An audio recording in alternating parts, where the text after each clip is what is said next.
You wanted the best. You've got the best podcast. The hottest podcast in the world. The Chris Voss Show, the preeminent podcast with guests so smart you may experience serious brain bleed. The CEOs, authors, thought leaders, visionaries, and motivators. Get ready. Strap yourself in. Keep your hands, arms, and legs inside the vehicle at all times, because you're about to go on a monster education roller coaster with your brain. Now, here's your host, Chris Voss. Hi, folks. This is Voss here from the ChrisVossShow.com. There you go, ladies and gentlemen. There, lady sings it. That makes it official. I'm so glad after 16 years I don't have to sing that bit anymore, and we hired somebody to do it. Welcome to the big show. We, of course, have the most smartest people on the show, and we're going to be talking about artificial intelligence. We're going to be talking about Cold War 2.0, according to the author that we have on today, and all that great stuff. But in the meantime, refer the show to your family, friends, and relatives. Go to goodreads.com/Chris Voss, linkedin.com/Chris Voss, Chris Voss 1 on the Tickety-Tockety and all those crazy places on the internet. He is the author of the new book that just came out March 5th, 2024. It's entitled Cold War 2.0, Artificial Intelligence in the New Battle Between China, Russia, and America. George Takach joins us on the show with us today. He'll be talking to us about his amazing book. Everyone's talking about, oh my gosh, every day we've been dealing with some of the most interesting elements that are developing in our world, and AI, of course, is advancing at a pace that's totally crazy, and we're going to get into it with him and all the stuff that he does. He holds a bachelor degree in history, political economy, and philosophy from the University of Toronto, a graduate degree from the Norman Paterson School of International Affairs at Carleton University, and a law degree from the University of Toronto. For 40 years, he's practiced technology law at McCarthy Tétrault? I'm bad on my France. There you go. Canadian's premier law firm. He's written 3 books on technology, law, tech, commercial subjects. This is his first book for a general audience. And he also lives, who knew, in Toronto, Canada. Welcome to the show, George. How are you? I'm great. I'm really happy to be on with you, Chris. We're really happy to have you as well, from the Great White North up there, eh? So give us your .coms. Where can people find you on the interwebs? Actually, I'd really like you to just find the book at simonschuster.com. That would be great. But if anybody wants to get a hold of me to either agree with me or to take some exception to what I say, just georgetakach@gmail.com is fine. There you go. So give us a 30,000 overview, if you would, of your new book, Cold War 2.0. So the Cold War part is, plainly speaking, because the autocracies of the world, led by China and Russia, have dragged the democracies of the world, led by the United States, Western Europe, they've dragged the democracies into another Cold War. And the reason they do that is because they just don't want to comply with the rules anymore. And, I was thinking, I'm a big Blue Jays baseball fan. And it's like if you started, the season and the first batter from the other team up to the plate brought an aluminum bat. and you ran out onto the field and said, well, hold it. You know the rules. You got to have a wooden bat. And the guy says, no, I'm not playing by those rules. And then when your manager turns to the ump and says, hey, come on, call it on these guys, the ump takes off his mask, and isn't he the other team's manager's brother?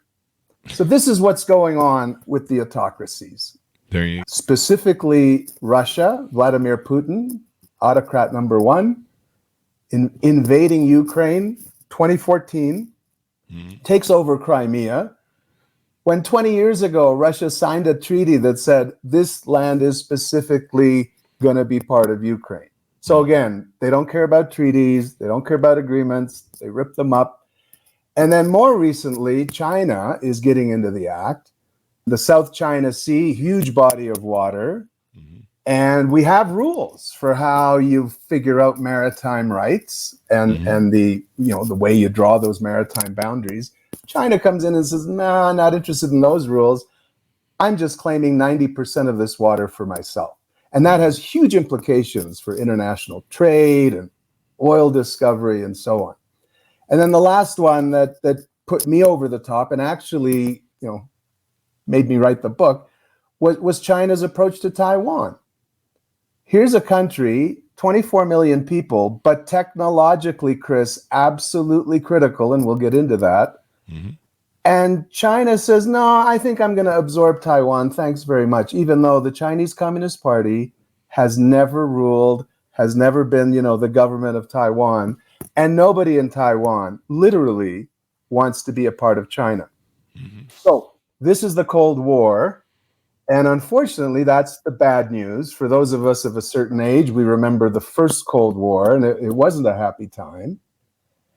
But the better news is, and this is the 2.0 part of the title, is that technology is going to be a critical factor in the outcome of this Cold War. And as you alluded to in your opening, AI is going to be part of everything. Mm-hmm. So the four technologies that I look at, AI is obviously center stage, but I also look at semiconductor chips because the high-end ones are what you need to run AI. So that's really important. And again, we'll get into some more details, I'm sure.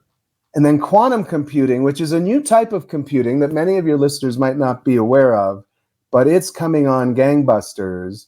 And it actually may be sort of the wild card in this whole technology play.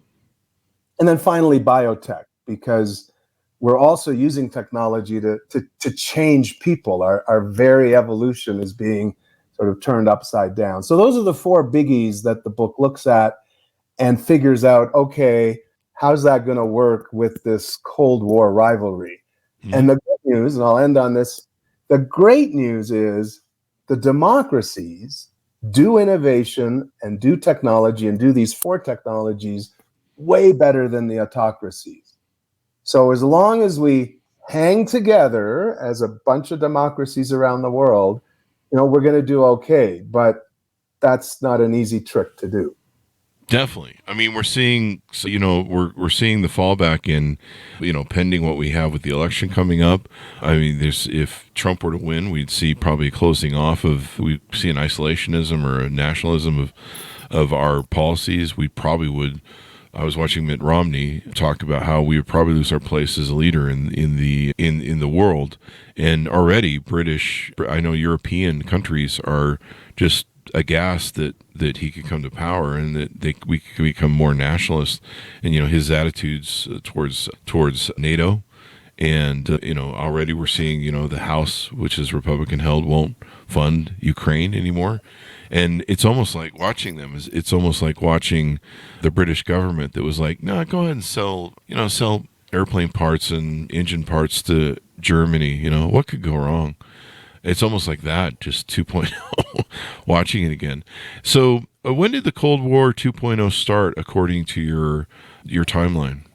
Can I pick up on your comment a minute ago? Because actually, it's bang on. And the example I'm going to use is semiconductor chip technology, which semiconductor chips, they're tiny, mm-hmm. but they're actually the most important device that humans make nowadays. Because anything around you, on you, your smartphone, your watch, your car, if you're in the military, your missiles, your tanks, everything contains these tiny, tiny semiconductor chips. And frankly, they're really hard to make. And the United States is great at designing them. You've probably followed NVIDIA recently.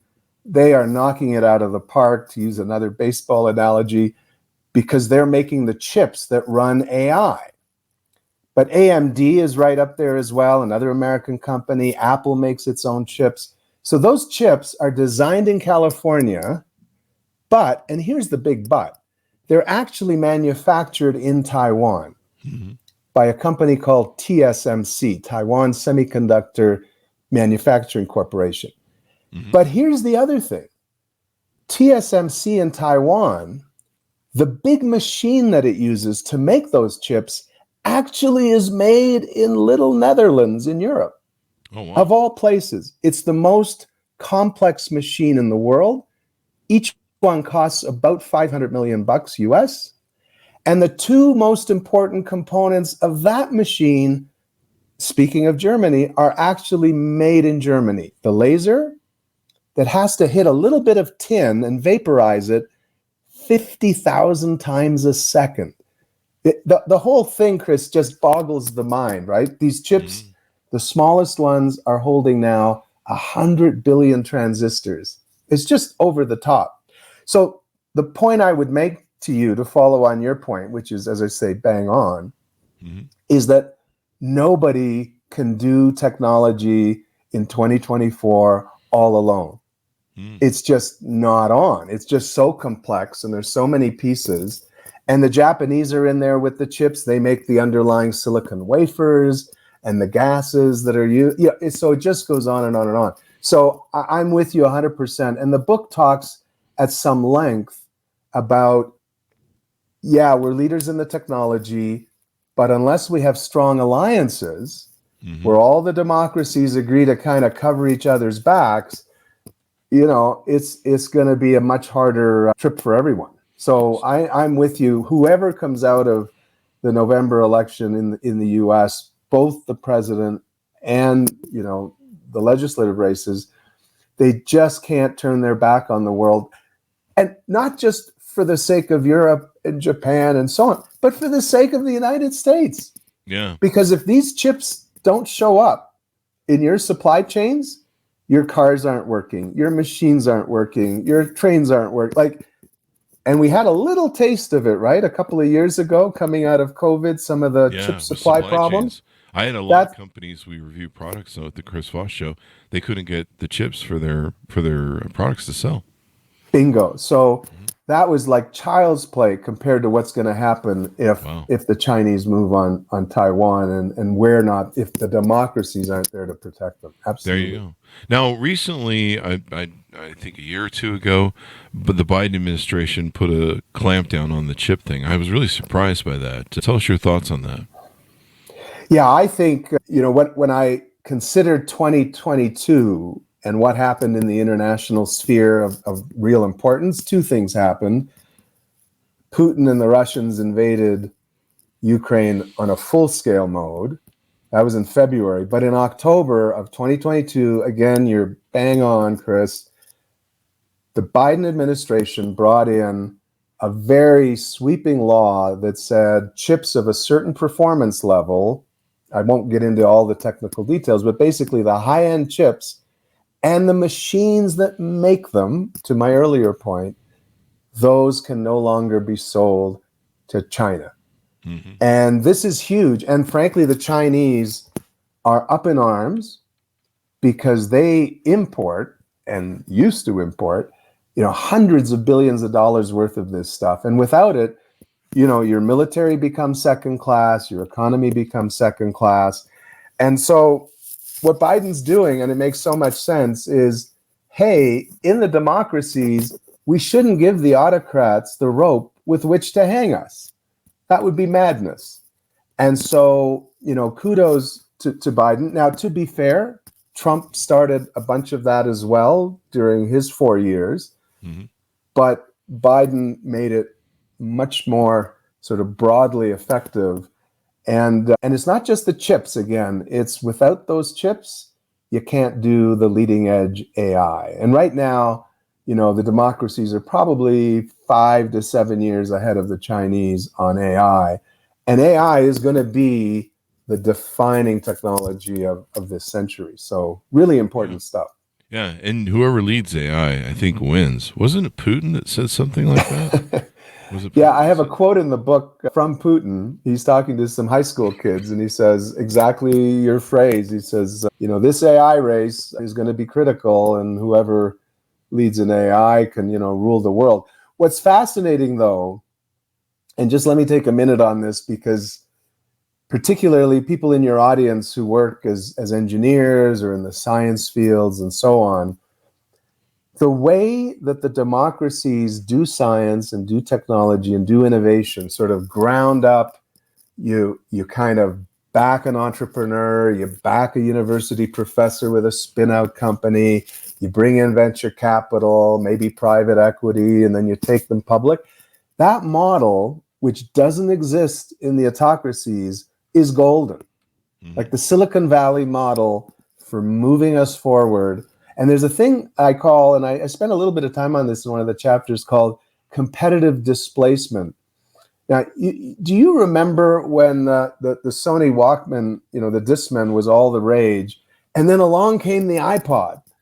And I was almost in tears with the iPod. It was so small, it didn't skip when you jogged with it, and you could navigate your playlist and so on. So that's competitive displacement. The iPod, within 7 months, Discmen were like decimated. And that's frankly the beauty of the free market system working, within a democratic environment. In the autocracies, the problem for them is that the autocrat, so Putin in Russia, Xi Jinping in China, they pick one winner, the Discman, and then they ride it. And when along comes the iPod, they say, no, we're going with the Discman. In the case of Putin, it's because he gets probably, 15% off the top. So he's lining his own pockets. And so our ability to create new tech, new innovation is really second to none. And so if we can blend that in with this none of us is as strong as all of us approach to the world, will prevail in Cold War II, just as we actually prevailed in Cold War I. Let's hope so. It's the importance of those ideas. And this is very topical. Just this morning, it came out across the wire that China has announced it's phasing out AMD Intel chips from government computers, according to the Financial Times. And they're basically trying to force their own systems to make up for these things and develop their own sort of chip thing. I know, it seems like I read something a few days ago, too, that they're actually trying to move away from the OS, I think. They're not going to use Microsoft and other OSs as well. Talk to us about that if you're familiar with the latest news on that. Yeah, so the last chapter of my book talks about a technology decoupling. So I'm not talking about 100% of the merchandise from China that you find in a Walmart. You'll still get your shower curtains, and some of your ceramic plates and all that. You'll get that from China, for as long as there's no war between China and the democracies. But what you'll see more and more and more of is this decoupling on the technology side. So exactly what you said, in response to the Biden policy of prohibiting chips and chip-making equipment from going over to China, China has reciprocated, but very gingerly, actually, because they're shooting themselves in the foot every time they say no more Intel or no more AMD and so on and so forth. The interesting decoupling, though, Chris, that's going to be fascinating to watch is TikTok. Because TikTok is owned by a Chinese company. If you go on TikTok, and TikTok, by the way, has 170 million users in the United States. So this is a big app. It's really given, YouTube, short reels, and so on, Instagram, a run for the money. But frankly, if you go on TikTok and look at the videos that are there, a lot of them are put there by the Chinese government, and they're just blatant propaganda.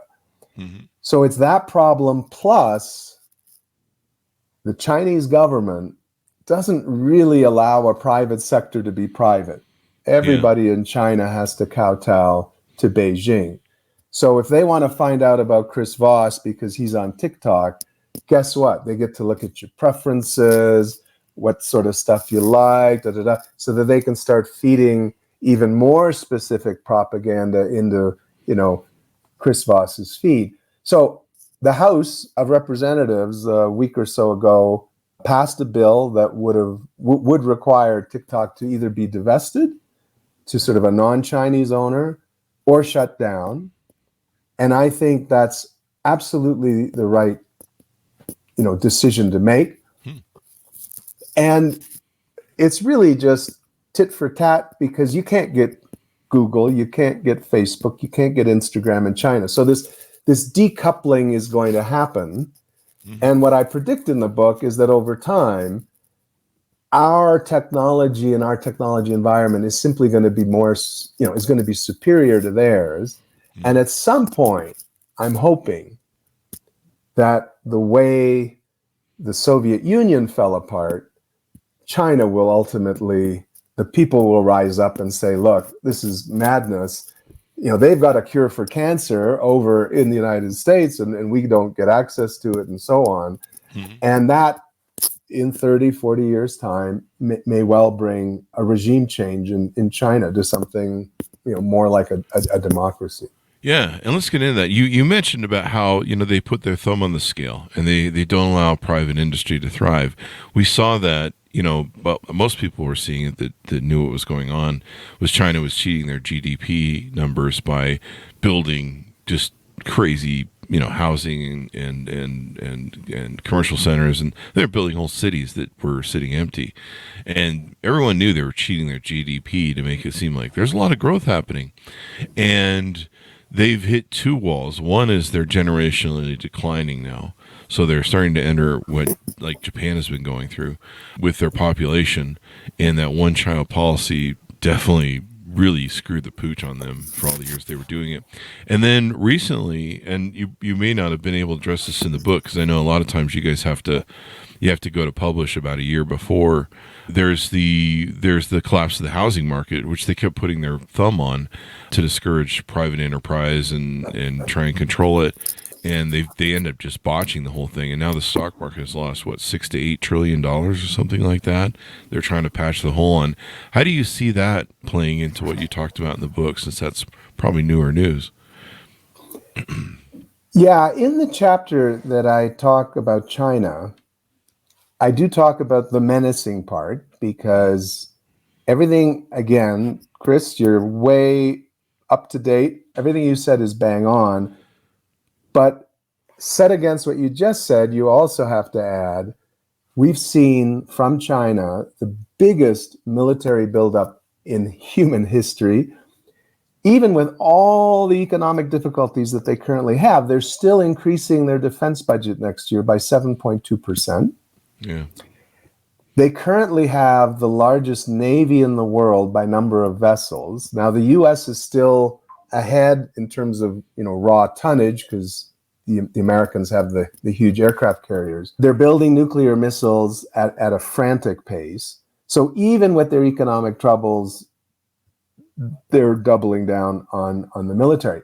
But to your point, in that chapter, I do talk about the difficulties that China's having, particularly on the economic side. And the one that I think is one to really keep a sharp eye on is the population collapse.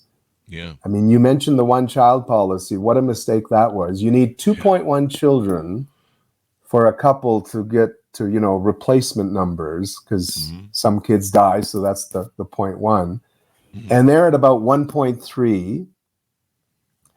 And by the end of the century, they could be at something like 550 million from 1.4 billion. Like it's an amazing decline, which is why in the book, in the biotechnology chapter, and this is the only time in the book that I talk speculatively. The stuff that I'm saying about AI and quantum computing and the chips, that's today. That's not, science fiction 2050. That's here and now.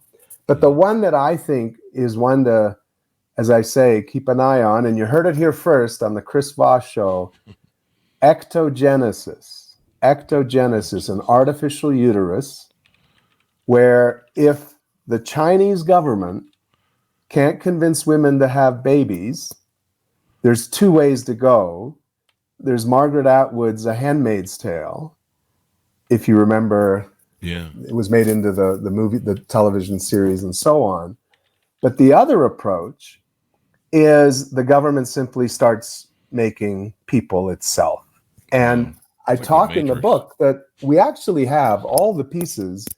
It was actually a medical practitioner scientist in Philadelphia a couple of years ago that built such a device for lambs, so still for animals, but it kept the animals alive, as it were, as they were gestating.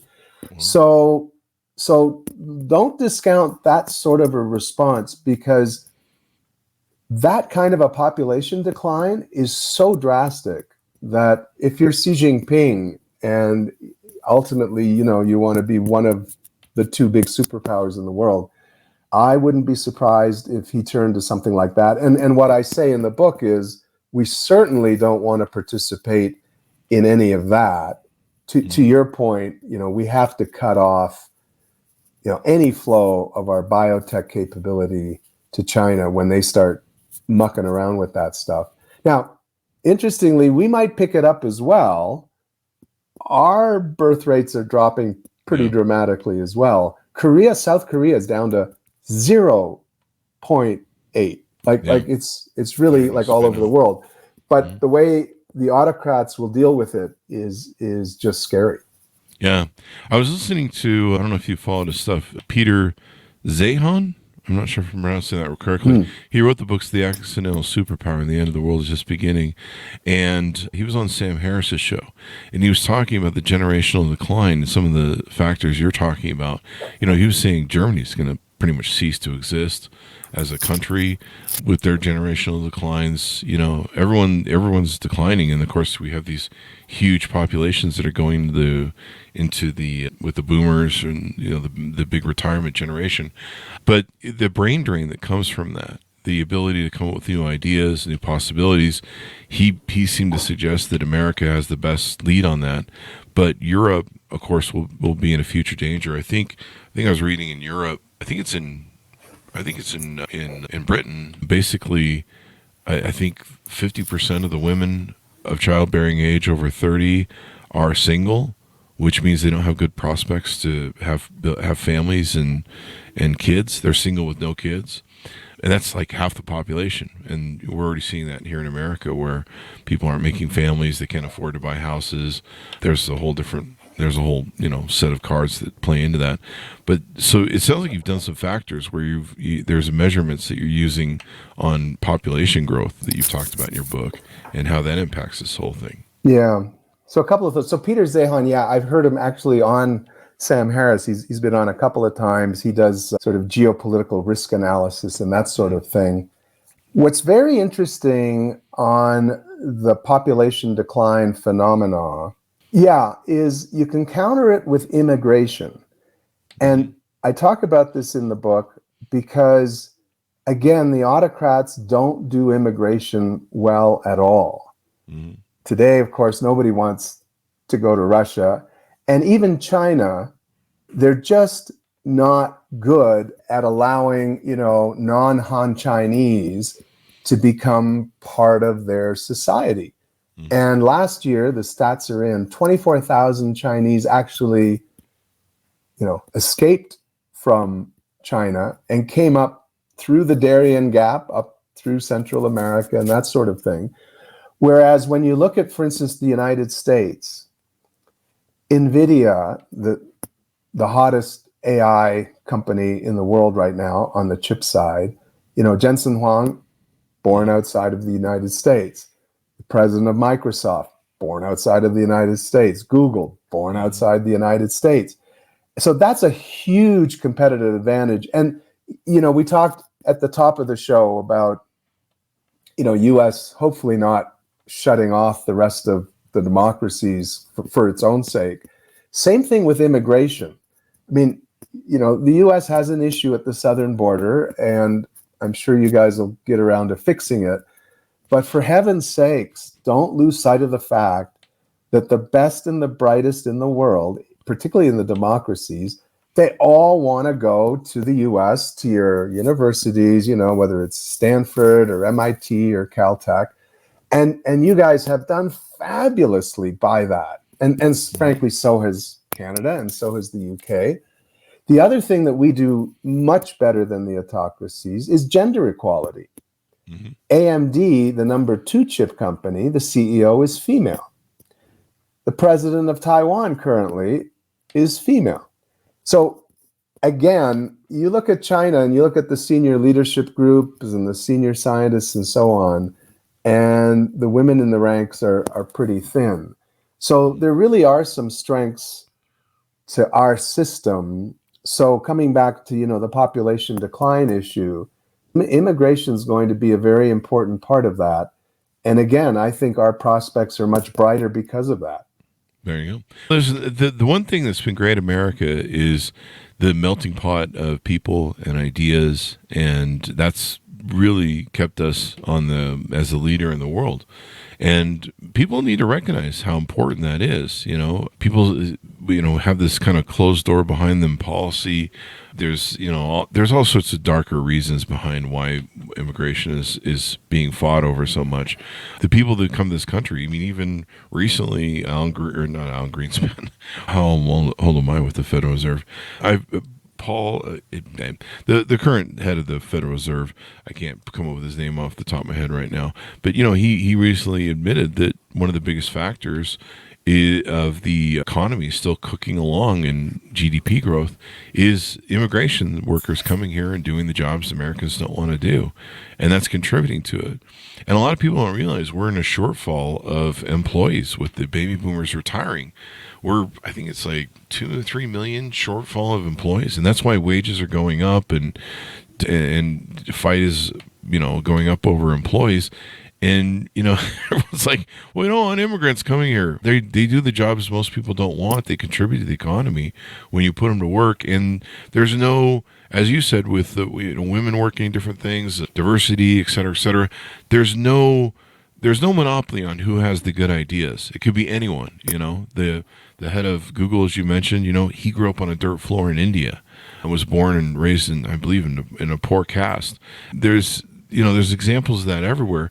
And we need to realize that the importance of the numbers of people that we can have, the numbers of ideals, and then the freedom that we have where anybody can achieve and be successful. I think even NVIDIA's SEO story, didn't he say he was like parking cars or washing toilets or something at one time? And even then, they never thought NVIDIA would be a big deal.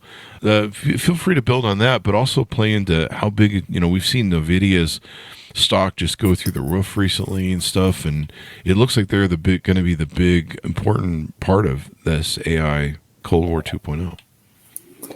Yeah, so two things. The third piece that I'll build on top of, racial diversity and then gender equality is gay rights.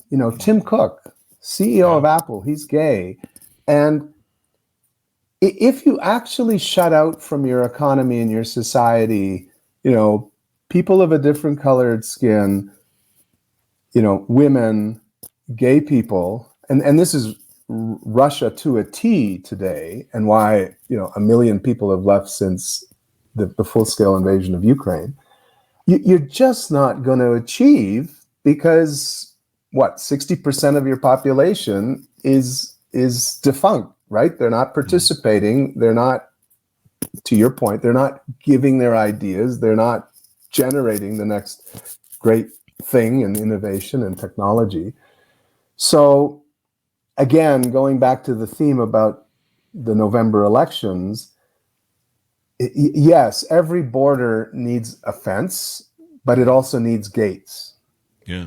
And don't forget to build your gates and to make sure that sufficient people at all stages, the graduate student from India is huge, but so is, the manual worker who comes in and who works in the hospitality industry and so on, and then moves up, and then look at their children and how, my parents were political refugees from Hungary because they were involved in an uprising that didn't work and so on and so forth. So that's huge. And, you asked about NVIDIA.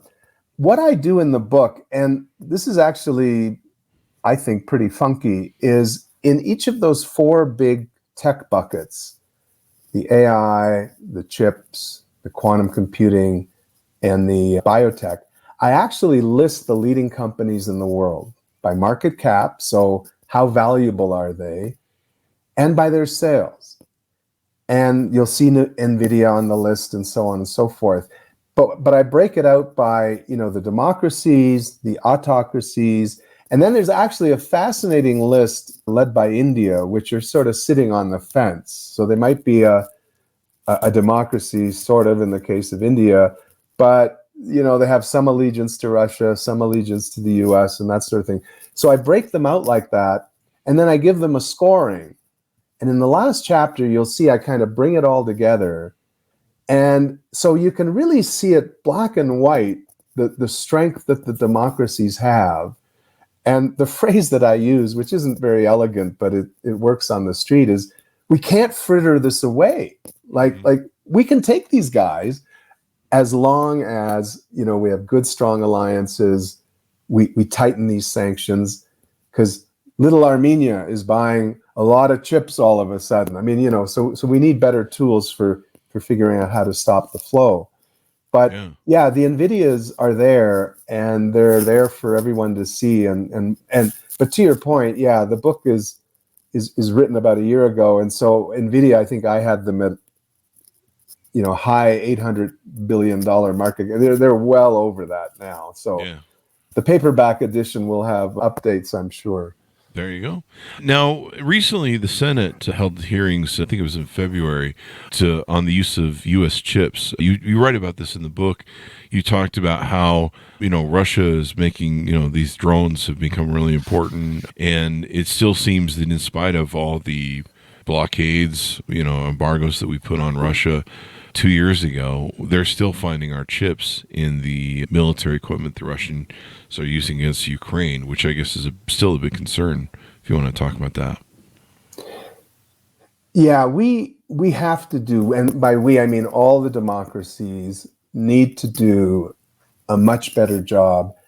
Little chips are kind of hard because they are so small. Mm-hmm. But there was a report recently that big machine tools, like from Germany, one of the leading machine tool companies in the world, even those are still getting into Russia, for goodness sakes.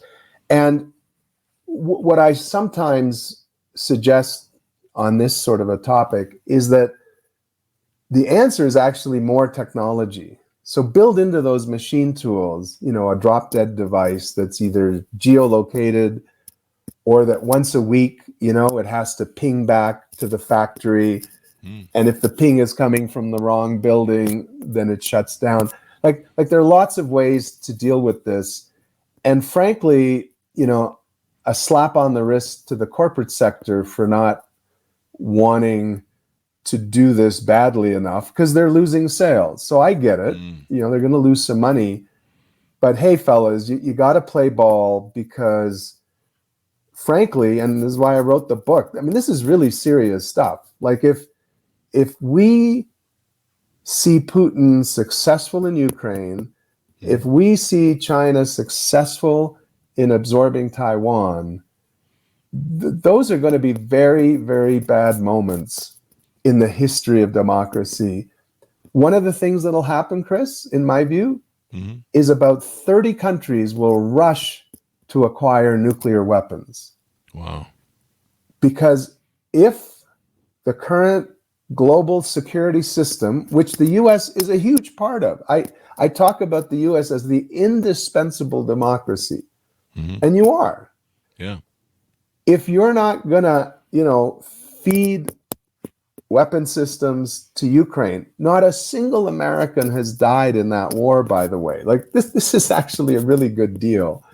You get to blunt Putin for 5% of your annual spend on defense, and no American is coming home in body bags. This is actually not a really good deal. But if you can't get up to that, and if you let Taiwan fall into the hands of the Chinese, if I'm Japan, if I'm South Korea, if I'm Brazil, if I'm Australia, like all these countries are going to rush to get nuclear weapons, because what North Korea has taught us is that nuclear deterrence still works. I mean, it was a big part of Cold War I. It's still a big part of Cold War II. Yeah, and even Putin is still threatening it from time to time. Yes. In fact, it just came out that in 2022, the Pentagon was ready for, evidently, there was something up with Russia and putting out a dirty radioactive bomb or a small nuclear bomb in Ukraine. But you're right. I mean, I wish the American people thought about this more, because a lot of the people who are going to be voting are going to be the ones sending their sons to Ukraine. And you talked earlier in the show about how some of these important things come from different countries like Germany and places in the European bloc, or the old European bloc from Russia. And if Russia starts attacking, which they will, their original plan, they found the plans when they attacked. The original plan was to go to Moldova and start working on the other NATO policies. I mean, once they start attacking a lot of these countries, they're in NATO. We have to step in and do what we do. And then you start running into, the same sort of thing. Do we want to have something that looks like World War II, where Russia just takes frickin' Europe, and then we come in at the end. By then, what you're saying now is, if we lose these chip manufacturers, these machine buildings, and all this other stuff, we're in hot water. And imagine these sort of things are harder to track, like you've talked about, than arms. It used to be we had to worry about, okay, who's shipping a bunch of AK-47s to, I don't know, Afghanistan. Now with these chips, you've got chips moving around the world. You've got these machines and stuff running around the world. There must be much harder to track. Yeah, they're harder to track. The autocrats are getting smarter, so they set up hundreds of dummy corporations, all over the world. One of the things we need to do better is actually use AI to stop this evasion and getting around the rules. The other thing, and you might smile at this, every year I take my wife to the Canadian National Exhibition. It's like a big state fair. And one of the games on the Midway is called Whack-A-Mole. And I don't know if you know this game, but you get a mallet and you have to, bonk on the head a little mole as it sticks its head up. But every time you hit one down, another one pops up, and hence it's Whack-A-Mole. And some people have said, oh, it's so hard to, control the export of these technologies. It's like whack-a-mole. And I say, it is whack-a-mole. And we have to get really good at playing whack-a-mole. And you can get good. And Gina Raimondo, who's your Commerce Secretary, she's actually like tier one. She gets it. She's working her team really hard on it. But it is hard. And but it's for the long run. Like, shutting out Russia is not going to just be a couple more years. I think we're talking the first Cold War took 40 years to resolve. So we've got to get better at this, because our tech is so valuable. But, I'll end on this in terms of the leakage. It came out last year. The two British scientists were working with their counterparts in Iran. And get this, Chris, they were working on drone navigation systems, for goodness sakes. Wow. These were the drones that the Russians were buying to fly into Ukraine. Like, everybody's got to do their part, including the academic institutions, that, no more R&D joint venturing with China, Russia, Iran, North Korea. Yeah, that's just insane. That's insane. And, they're the ones, Iran is the one who's providing the drones to Russia. The recent fuel purchases by India gave Russia just a huge shot in the arm, money-wise, buying their cheap oil. It's just insane. And when you see we're not funding Ukraine and you understand what's going on in Ukraine, if anything, just holding the line, bleeding Russia out. I saw a recent picture someone posted of all the ships that Russia runs in their navy and how many of them have been taken out by Ukraine. It's extraordinary. And then, the amount of tanks, they've bled out and depleted Russia, and then probably as well as lives, a lot. And so we have to hold the line there.